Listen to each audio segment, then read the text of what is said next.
The morning fog still hung over the dark waters when the three ships emerged on the horizon, their sails battered by Atlantic winds, fluttering like war-worn battle standards. The Susan Constant, the Godspeed, and the Discovery had departed London 4 months earlier, carrying in their holds not just provisions and tools, but the ambitious dreams of men who believed they were fulfilling a divine destiny.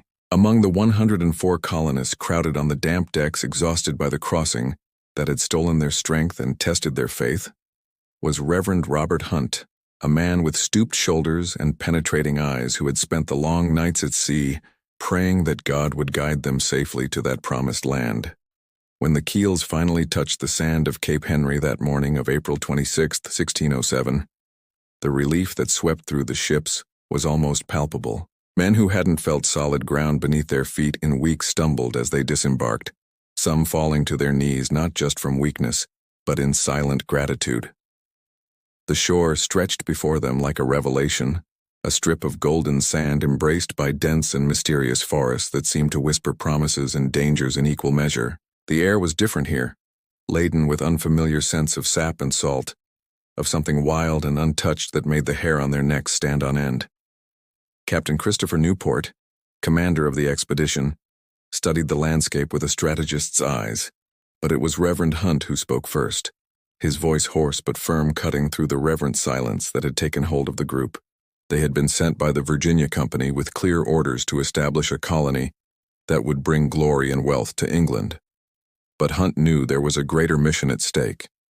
He had seen in the faces of those men during the crossing the darkness that greed could bring, the petty fights, the jealousies that fermented in the confinement of the holds. Edward Maria Wingfield, an arrogant gentleman who already saw himself as governor of that yet unconquered land, had spent the entire voyage conspiring and gathering allies, while John Smith, the young soldier of fortune with a defiant gaze, had been shackled for alleged sedition, his temperamental insubordination nearly costing him his life before they even set foot in America. Hunt knew that those men needed something more than ambition to survive what was coming. They needed a purpose that transcended their petty interests, a spiritual anchor that would keep them together when hunger, disease, and despair arrived, and they would surely come. It was then that the Reverend walked to the edge of the forest where ancient trees rose like columns of a natural cathedral, and chose a straight and strong trunk, a young tree that yielded under the precise blows of the axe. Other men joined him, their calloused hands working together to shape that wood into something sacred, something that would stand as testament to their arrival and their intentions. There were no nails, so they used ropes and notches, the cross taking shape under the deep blue Virginia sky like a silent declaration. When they finally raised it, planting it deep in the sand still wet from the tide, Reverend Hunt opened his worn Bible, its pages marked by countless readings in stormy seas, and began to speak with a passion that made even the most skeptical among them bow their heads. He dedicated that land to Jesus Christ, his words flowing like a sacred river over those tired and frightened men who knelt in the sand around the cross. Hunt spoke of hope and redemption, of a new chance in a new world, of how that moment would be remembered by generations yet unborn. He didn't mention that others had been there before, that Martin Frobisher had raised crosses in the Arctic regions of North America decades earlier, in the 1570s, in frozen and inhospitable lands where few Englishmen ventured. This was a different moment, a true beginning for what would become not just a colony, but the birthplace of a nation. The cross raised at Cape Henry wasn't just a religious symbol, it was a claim, a promise, and a warning, all intertwined in the simple wood that now projected against the sky. But the beauty of that moment would be tested almost immediately. While they were still praying, an arrow cut through the air from the forest, narrowly missing one of the men's heads and embedding itself in the sand with an ominous sound. The native warriors who had watched these pale strangers disembark on their ancestral lands saw nothing in that ritual but an invasion. What followed was a brief but violent confrontation. Muskets thundering against bows and spears, men screaming in languages they couldn't understand, blood staining the sand that moments before had been consecrated. 2 colonists fell wounded before the natives retreated into the forest, their shadows dissolving among the trees like discontented ghosts.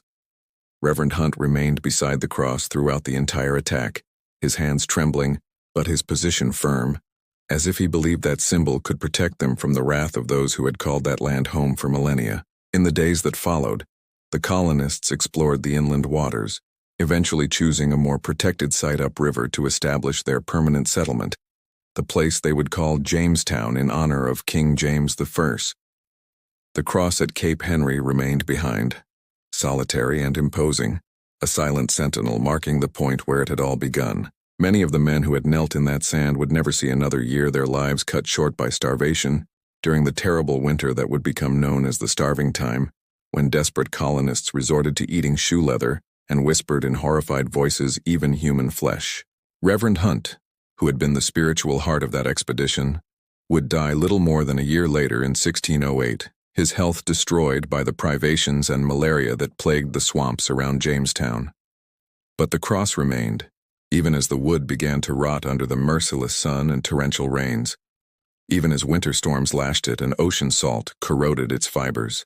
That crude symbol would become legend, a story told and retold, until it became impossible to separate fact from mythology, until Cape Henry transformed into a sacred place in America's narrative ground zero, where Western Christian civilization had planted its spiritual flag in New World soil.